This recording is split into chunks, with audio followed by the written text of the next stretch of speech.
Good evening.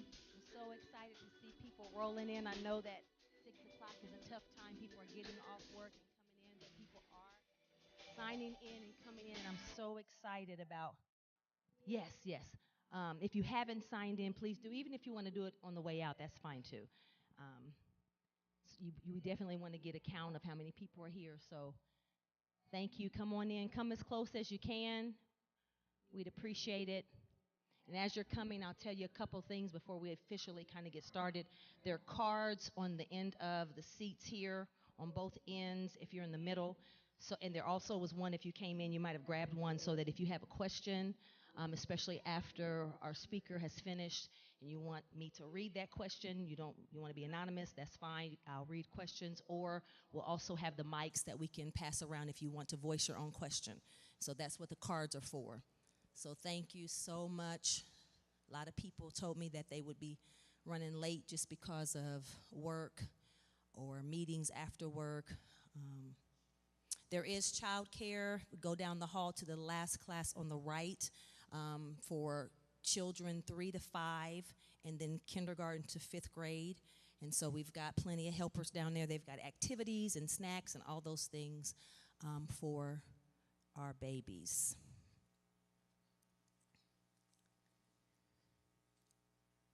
Hello, hello, hello. I think we're getting a couple clipboards in case you come in this way and didn't get a chance to sign in. Well, I do want to go ahead and officially get started. I want to honor your time as much as possible. Also, just keeping in mind that people are still coming. I don't want anyone to miss our guest speaker, and so I'm going to talk a little bit first so they can miss me, but I don't want them to miss him. First of all, officially, I want to welcome you to what I am calling the Black Family Forum, where we can really hear and talk about, try to wrap our mind around some things. We're here because the reality of what's going on with our kids can be deceiving, and in this case, it's really devastating. Statistics seem to tell one story about the academic ability of our black students and thus their futures, but we need to unpack that reality and get to the truth.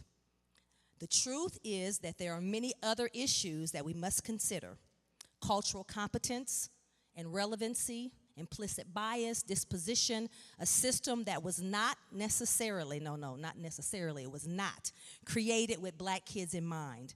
And during school integration, and some of you might remember that time, school systems were recreated or just adjusted actually to intentionally work against our kids. So not only was the system never made for black students, when we had, during the integration time that was supposed to make things right, things actually kind of got worse in some ways because it was really made to kind of fight against our kids.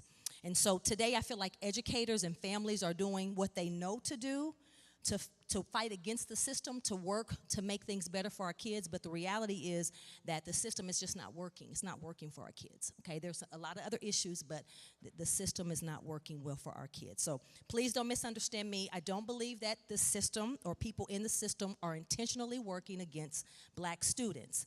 But when we neglect to take a good long look and make necessary changes to meet the specific needs of our students, we fail our families, we fail our kids, we fail our teachers, and we fail our future. If we don't get this right for our kids, our future is in their hands, right? They're our neighbors. They're the people who will take care of us. They're people that will be in places and positions who definitely have something to do with what happens in our future.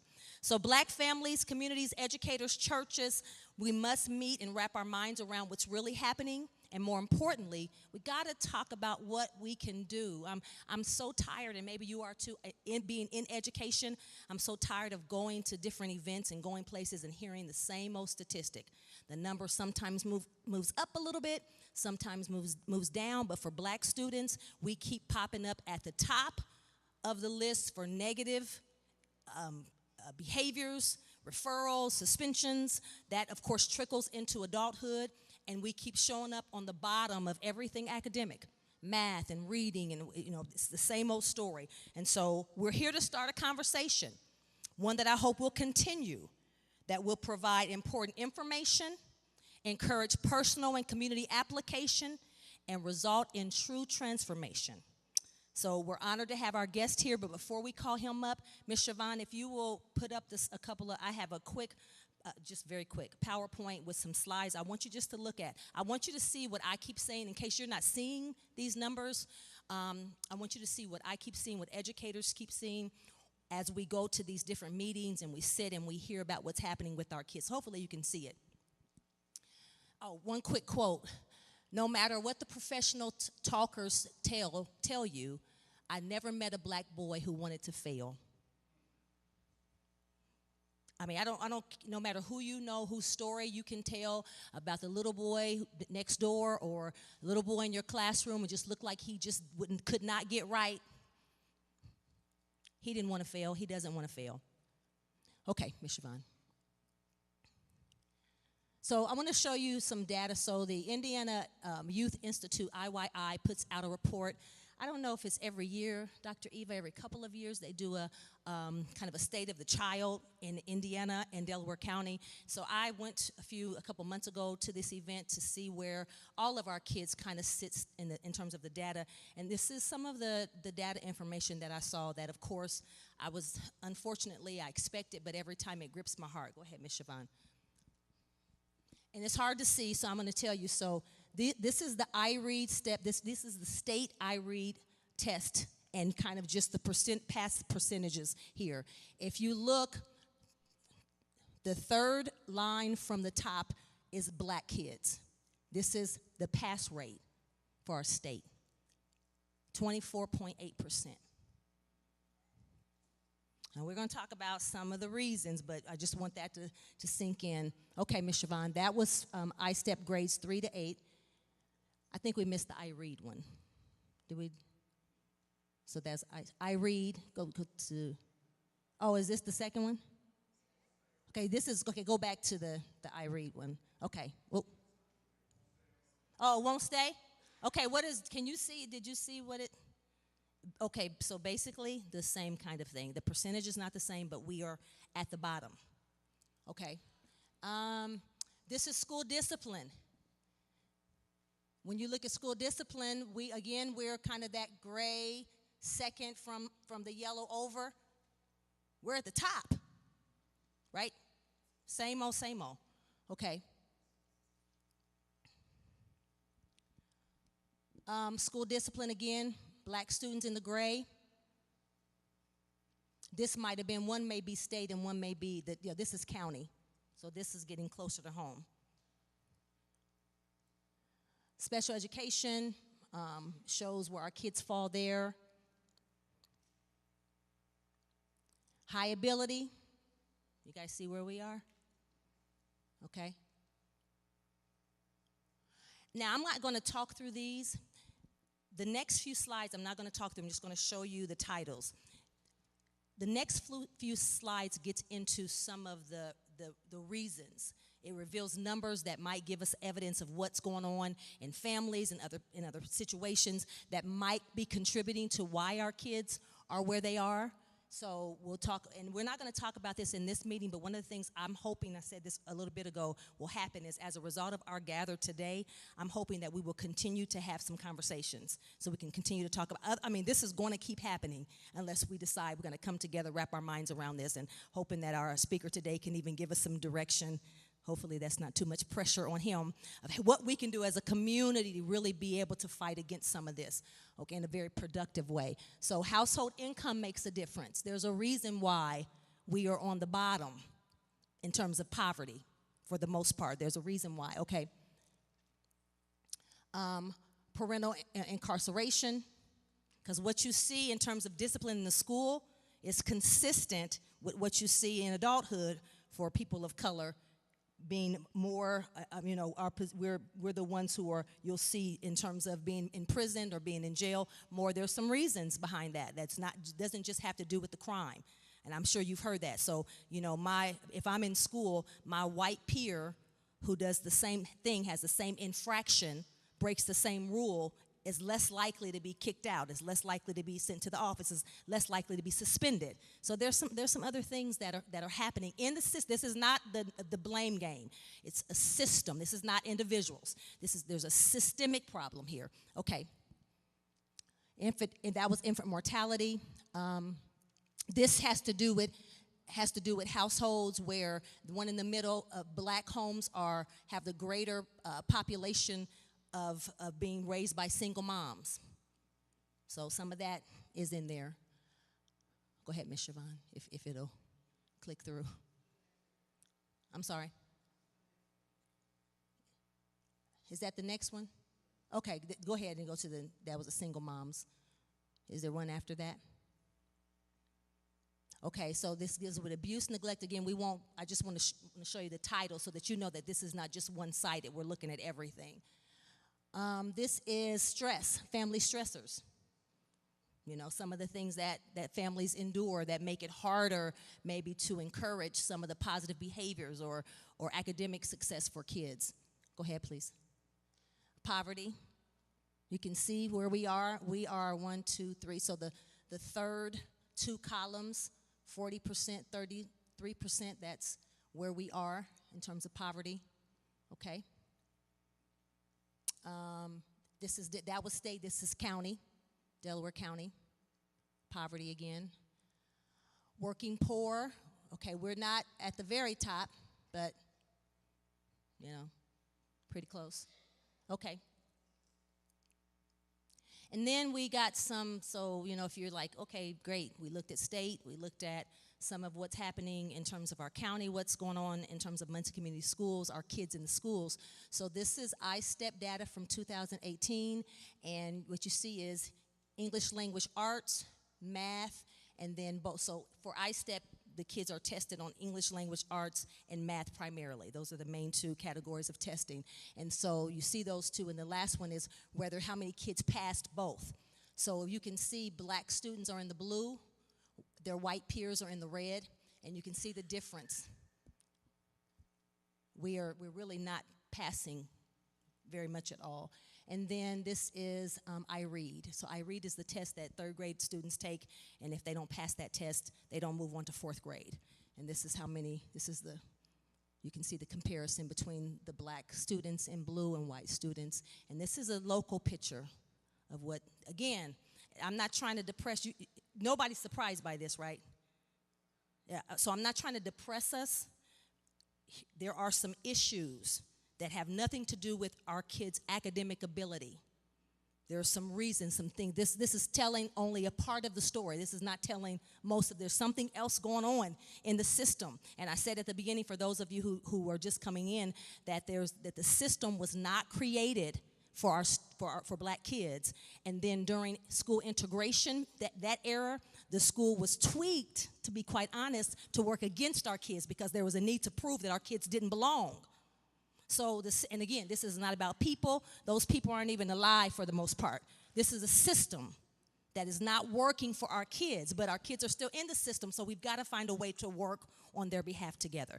And so with that, I'm done talking. I want to share a quick bio of our guest speaker. I'm so excited. Look at, just Chandra, you getting pictures of this? I'm so excited about, yeah, because you know what they said, that we weren't going to show up, but we're here. Amen. It's not a church event, but amen. So Dr. Cesare Warren is an assistant professor of urban education and teacher education at Michigan State University. He has about a decade of professional experience as an urban educator and is the recipient of numerous recognitions for his scholarship during the 2018 American Education Research Association Division K Early Career Award. Whew. He's the author of a book, Urban Preparation, Young Black Men Moving from Chicago's South Side to Success in Higher Education. Dr. Warren's research has been published in top peer-reviewed journals, including Urban Education, Race, Ethnicity in Education, Journal of Negro Education, and the Journal of Teacher Education. Along with writing his book that was mentioned above, Dr. Warren has contributed chapters to 5 other books and co-edited one title. Among these titles, The Assault on Communities of Color. Another title, Black Male Student Success from Preschool through PhD. Dr. Warren is a nationally recognized researcher in the field of urban education and teacher education. His scholarship is centered on improving the education outcomes of young black men and boys across the P20 education pipeline. Please give him a hearty hand clap as Dr. Cesare Warren comes to share with us. I'm so excited. Woo-hoo.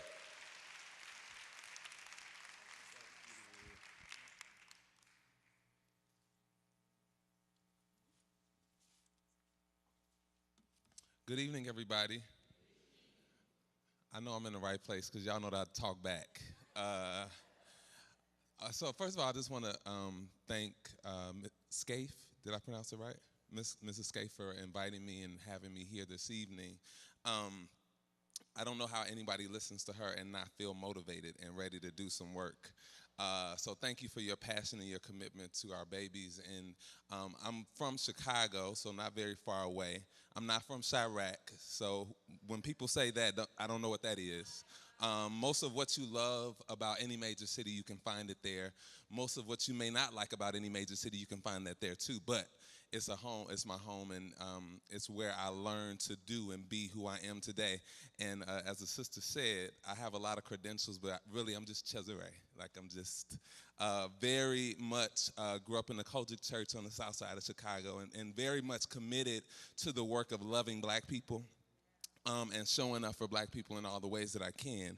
Doesn't mean I don't love and show up for everybody else, but there's a real significance and importance for being present, considering some of this history that I'm gonna talk a little bit about this evening. So I wanna briefly give some remarks and then engage us in a conversation and invite you to be in conversation with me about issues that are not unique to Muncie. I want us to be clear about the fact that these statistics are not unique to this area. So it's something else that's happening when you got the same problem happening in multiple places at the same time over multiple decades, right?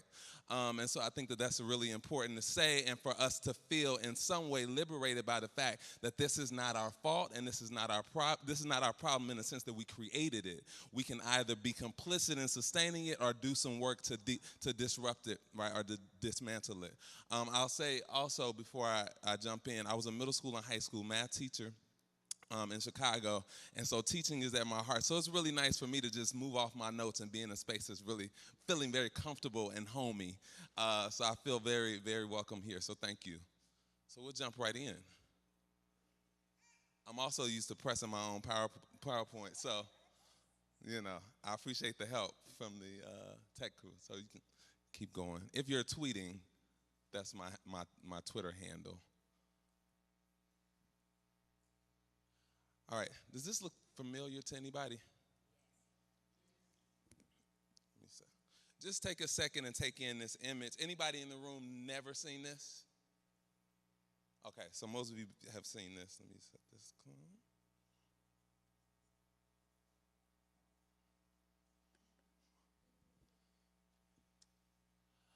Let me just get a couple people in true teacher fashion. What do you see? What sticks out? Can everybody see it and read what's on that shirt? On the black boy's shirt, it says, coolest monkey in the jungle.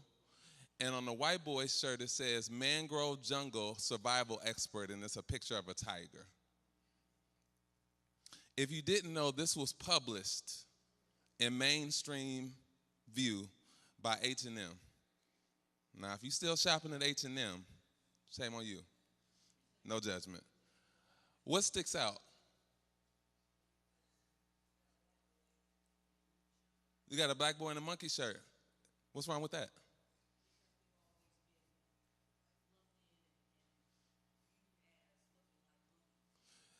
The sister said we've always been lumped in and viewed as monkeys, as black people.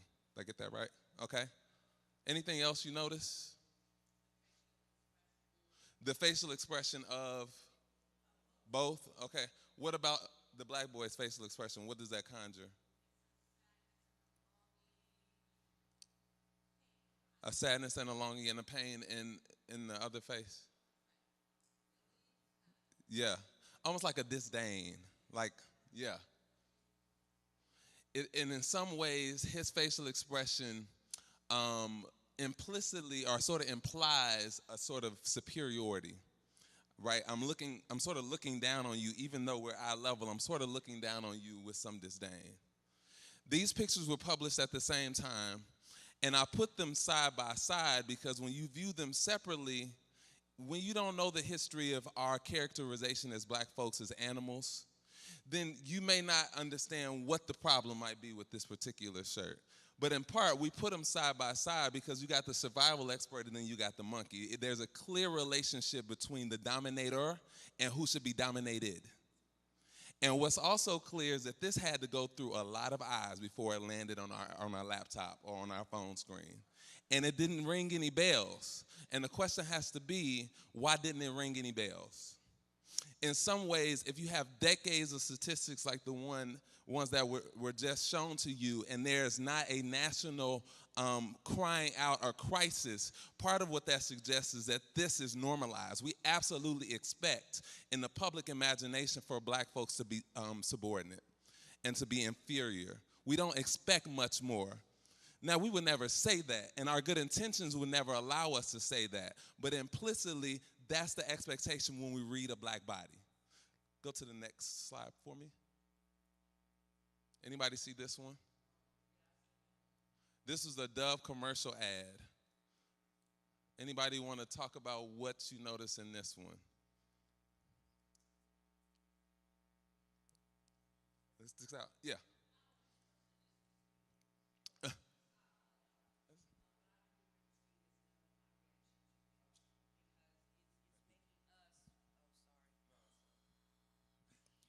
Just my reaction when I first saw this advertisement, it's of, okay, you've got this black girl and she's got on her t-shirt, and when she takes it off, so you're trying to say that the black is wrong and the white is right. And we've heard that so many times. And me as a darker skinned black girl, black woman, we've had that all the time. All my 47 years of life, it's if you're not. Yes. Yes, well, you know what they say, black don't crack. Let's just get it. But it's for me because of girl empowerment. And I have two daughters. That really upset me. I mean, and Dove should also be ashamed. Like you said, you've got people who see this before it even makes it to print. Who was afraid to speak up?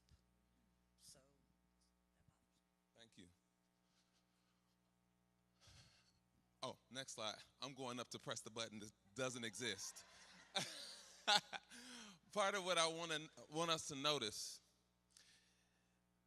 in some ways or in a lot of ways, blackness has been social constructed for centuries in the public imagination as something that is dirty, something that is to be disdained, to be disavowed, to be done away with, broken, in need of repair. But what we also have to understand is that every single person in the room, we've consumed those messages. And so you actually don't have to be white to reproduce that logic, right? So when we say stuff like we need more teachers of color or we need more advocacy by black folks, that doesn't necessarily mean that we've dealt with the logic that will make these types of images okay, right? If you put the slide, yeah. So part of what you also notice is that these images are not new, right? Again, there's a historical precedent for thinking and imagining the black body in this particular way. Have you ever, for example, done something and then 3 minutes later you thought, what did I just do? Or how did I just do that? I didn't even notice that I did that, right? Maybe because you've been doing it for so long that you don't even think about it. You take the same route home from work every day, and you know you got to go somewhere else, but you end up at home, and you're like, wait a minute, I was supposed to take another route. And you didn't take the route because it's sort of subconsciously grained in, this is what I do. This is what I know. This is what I believe. This is my particular attitude. And we don't always know when and where and how to question that particular orientation until it's brought into public view and we can be given some space for some awareness, right? So we know that these images and images like it are historical. If you push the slide, right? Again, I'm just as a researcher, when you make claims, you got to bring the evidence. So are the receipts, so to speak, right? We have lots of examples. Slide. again, of these images and what happens in mainstream media, television, print. Once you start to consume over time, you just begin to believe these things are normal. Yep, slide.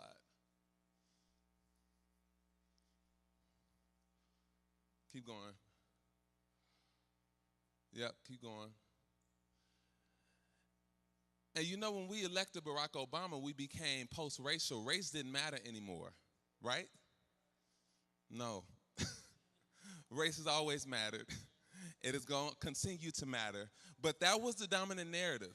And you have very well-meaning white people that said, well, we got a black president. What else do you people want, right? But even the black president could be disparaged in public space. How do you disparage the leading person in the free world, right? And it'd be completely okay, and there was no public outrage over this, right? And part of, and I said this to someone recently, we sort of think that the person that's in the White House is the worst of America. Really, he's the best of America. He fully represents what this country stands for. And everything that this country has done to establish itself as an international superpower has been at the expense of black bodies. So if we go to the next slide, part of what I want us to be able to notice is that we don't understand whiteness or what it means to be good and pure and aspiration to aspire to whiteness without also understanding blackness is something that's bad and dirty. In some ways, it's hard for us to understand justice or good without understanding injustice and evil. When we put those things side by side, we have a much clearer picture for why it is that we think the way that we think about the world. Right, so the conversation that I'm having in part is really trying to help us to understand that this is not about a political intervention or a policy change or a new building or establishing a new teacher workforce. Really, part of what we're fighting is getting down to the logics, the attitudes, and beliefs that we have. And in my adult life, I've come to learn emotions and feelings are one thing. Thinking and decision-making is a complete other thing. And those two things don't have to be the same. And so in some ways, while we might have an orientation to sort of feel in a particular way or imagine ourselves in a particular way, maybe because we've never had exposures to other things, we have to make a decision that, no, we good. No, we're smart. No, we're able. We're capable. We're excellent. We're above. We're superior, right? That's a decision that we have to make as a community, and then we have to hold everybody accountable to that decision. So I'm going to play a short video because we tend to think about Martin Luther King as the kumbaya, nonviolent, turn your head. And he did a lot of his work right here in the black church, and the black church was such an important part. And I appreciate this moment because it's been such an important part in black history for political organizing. It's good to come to church and worship and do all of that, but we have got to do the work of justice outside the doors. And education for black folks is absolutely an imperative justice. It's a justice imperative in the contemporary moment.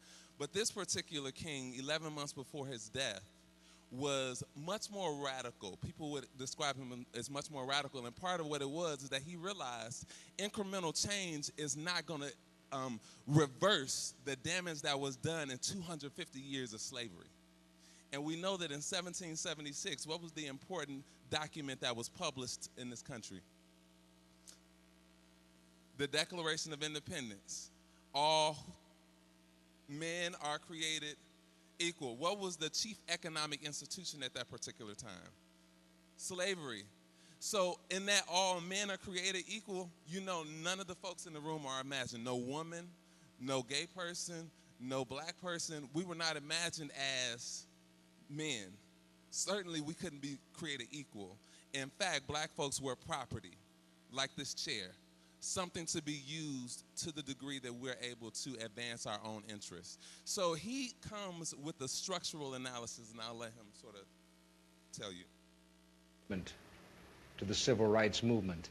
When you went out from here into university and then you went to Montgomery, Alabama and started the bus boycotts there, what was the philosophy of the civil rights movement as you saw it then, more than 10 years ago?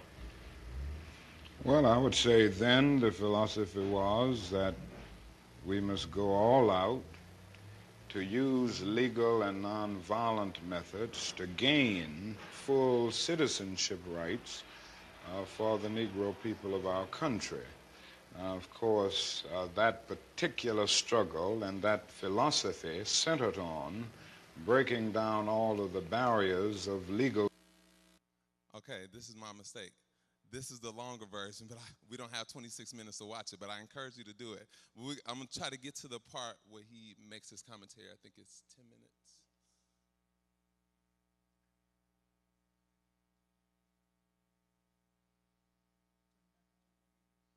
Now, that people knew that Negroes were being denied what was guaranteed to them by the Constitution, by the fact that they were citizens of this country.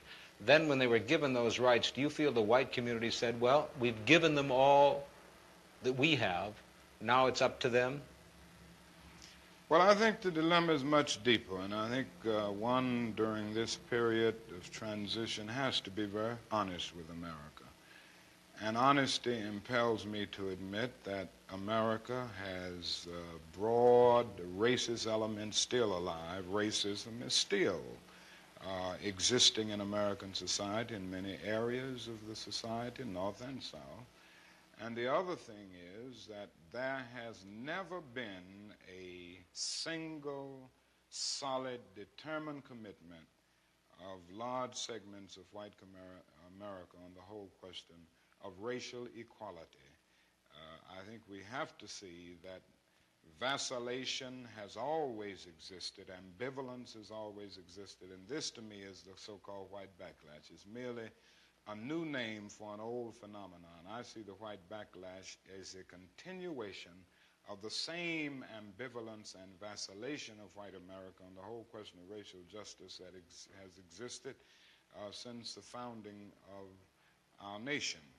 I think the other thing that we must see at this time is that many of the people who supported us in Selma, in Birmingham, were really outraged about the extremist behavior toward Negroes. But they were not at that moment, and they are not now, committed to genuine equality for Negroes. It's much easier to integrate a lunch counter than it is to guarantee an annual income, for instance, to get rid of poverty for Negroes and all poor people. It's much easier to integrate a bus than it is to make genuine integration a reality and quality education a reality in our schools. It's much easier to integrate even a public park than it is to get rid of slums. And I think we are in a new era, a new phase of the struggle, where we have moved from a struggle for decency, which characterized our struggle for 10 or 12 years, to a struggle for genuine equality. And this is where we are getting the resistance, because there was never any intention to go this far. People were reacting to Bull Connor and to Jim Clark rather than acting in good faith for the realization of genuine equality. Do you think white people in this country, and I'm talking about non-segregationists, people do. Yeah.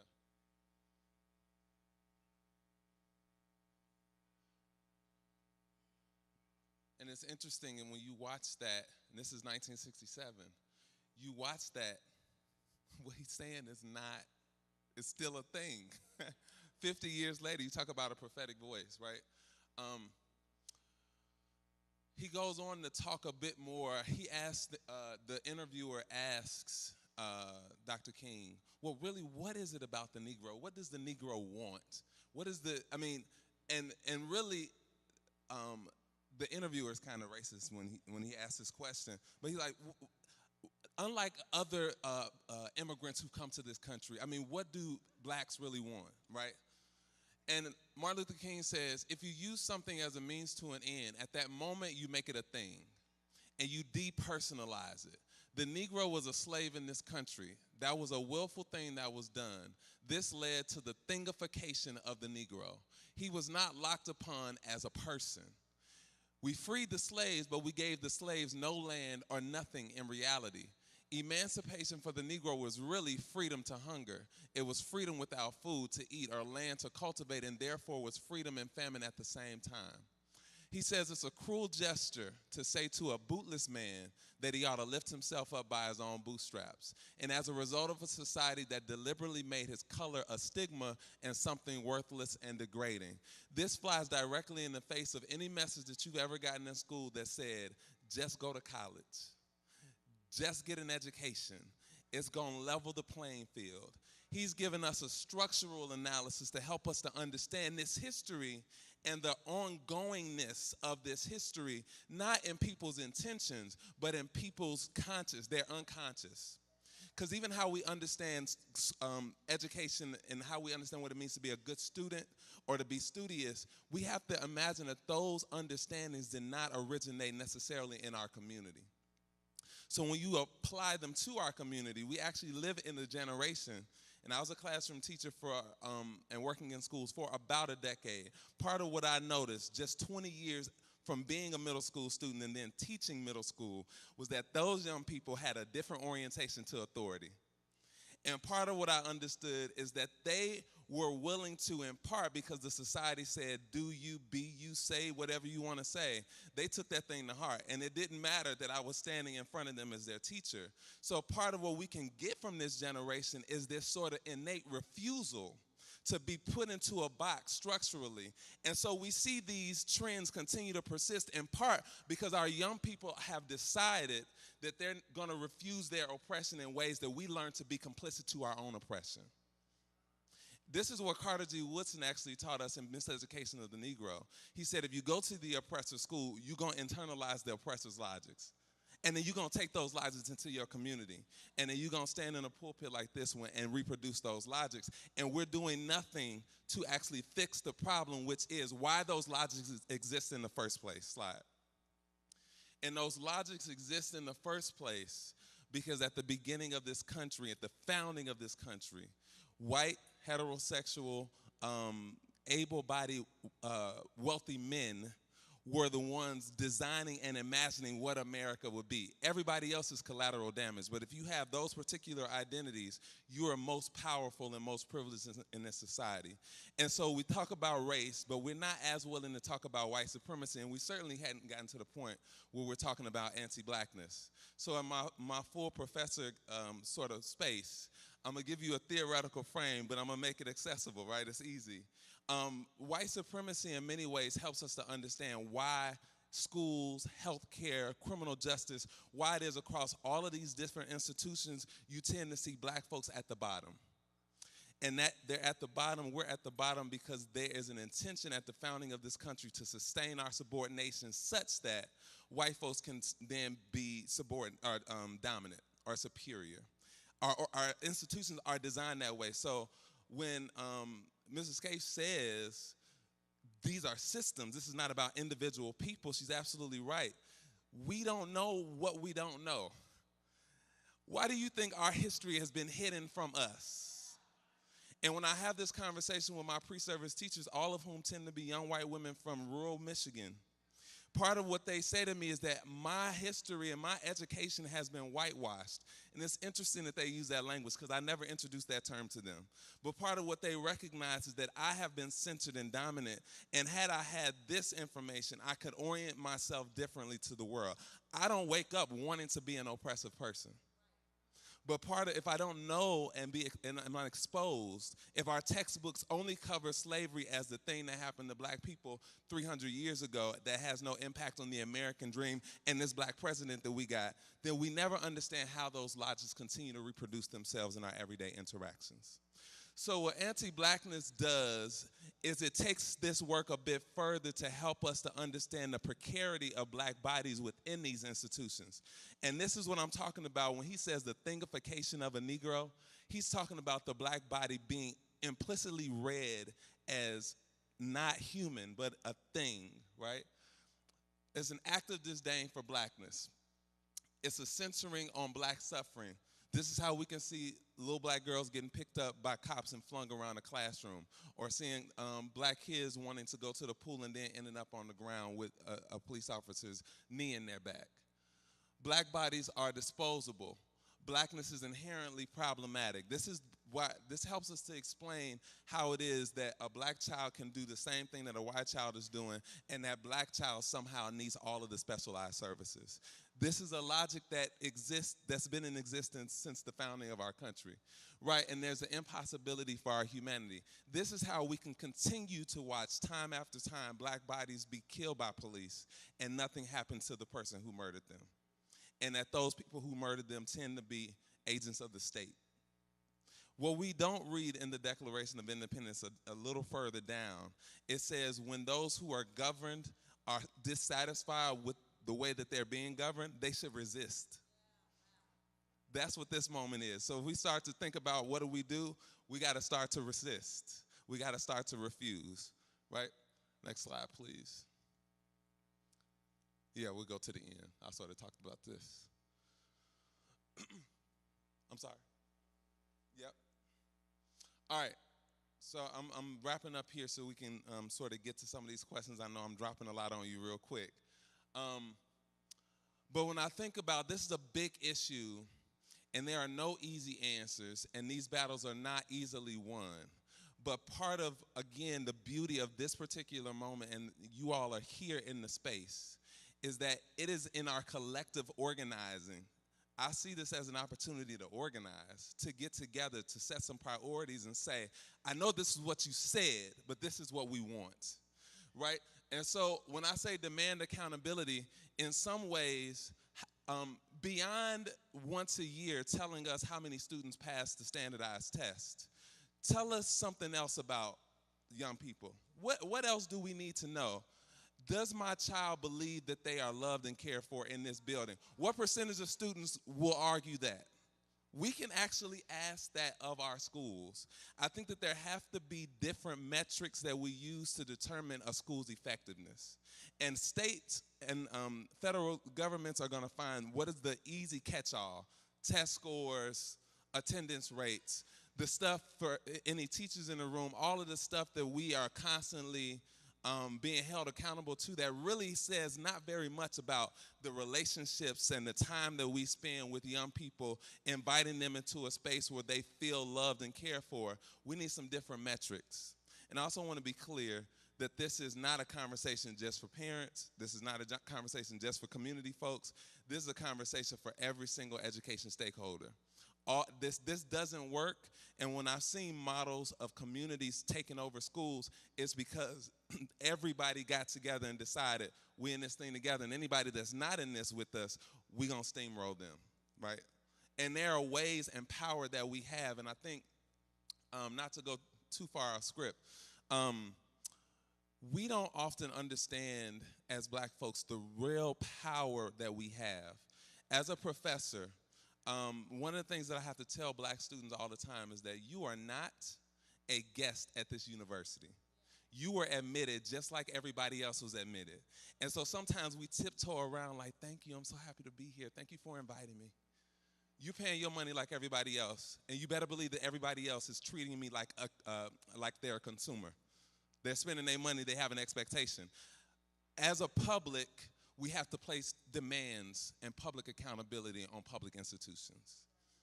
And we cannot leave our children alone for those institutions to take care of our kids, because we know from history, they say they love us, but their actions don't necessarily say it, only because they have never learned and they're not aware. So I sort of talked about the first two. I think we have to find ways to continue to sustain visibility, because that in some ways inspires a demand on accountability. So we have to be there, we have to be seen.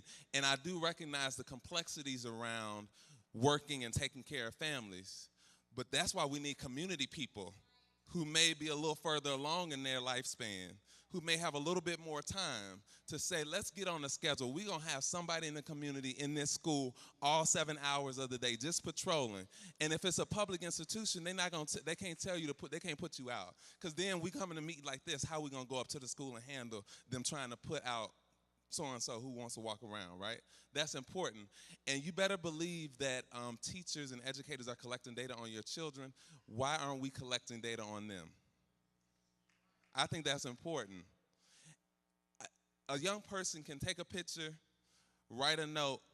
this happen to me. I had this interaction. They don't know to do it if nobody invites them to do it and empowers them to do it. But these are sort of simple things, right? When we think about the demands and we reorient ourselves to the school. Because, and I will say this as I'm getting close to the end here, we've always cared about education in the black community. Right after slavery, we were the first to start our own schools. We led the movement towards mass public schooling, black folks. That's not the history that we know. So we've always cared about an education, right? And because we've always cared about an education and because we've always had black schools, we've always lifted up teachers and educators as really important people in our communities.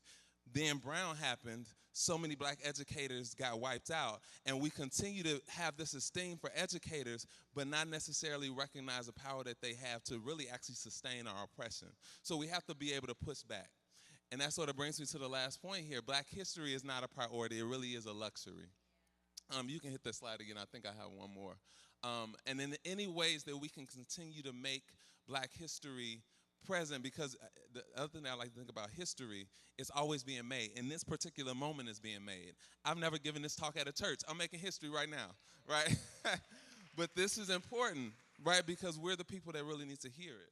I think I have one more bullet point. Or am I? Yeah. This is where I am. This is a perfect place to end. We have statistics. We know what happened last school year. Part of what scholars of slavery would say is that we can never forget the ugliness of that time period, but that is not such that we will sort of rest in our defeat.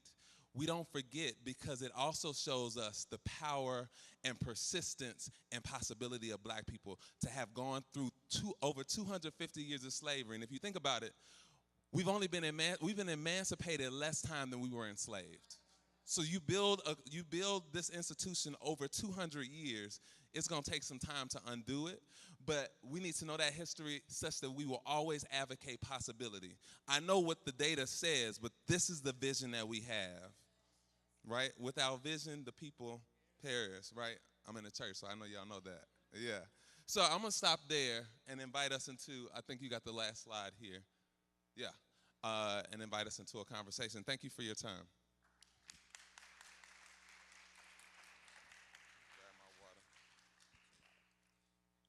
I'm going to have Dr. Warren use this mic here, and then we will help rotate my niece, stand up, baby girl. My nieces will have mics. Jaysha, if you go on that side. So if you have a question, if you want to write a question down and you want me to come by and get it, I'll collect questions.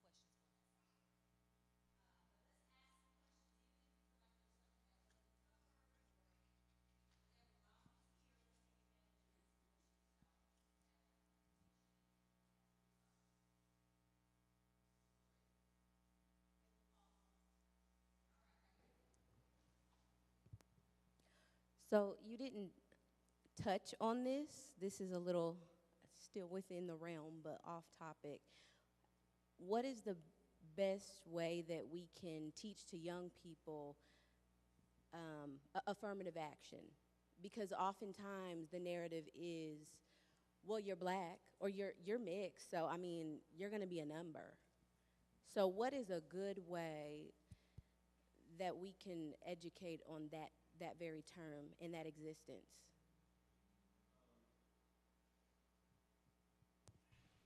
I don't know that this, oh, there it is. Can we give a hand to the sound people? Y'all are amazing. Thank you, I appreciate this. When you talk about affirmative action, you're talking about the period in time where people were granted access, for example, to college admissions. Okay. And talk to them. Let me ask this question. I'm sorry to turn it back on you. Why do you think it's important to talk about affirmative action? That'll help me frame my response. Because to bring it back to the schools, I remember when I learned what affirmative action was, and it was in school, and I was told, Lindsay, you speak well, you're articulate, you'll make it. Don't you want to go to college? So I was given this narrative that because of the existence of affirmative action, because that's where it started for me. It started in school. I learned the term, and I learned what it was. So I don't know, in your professional lens, how would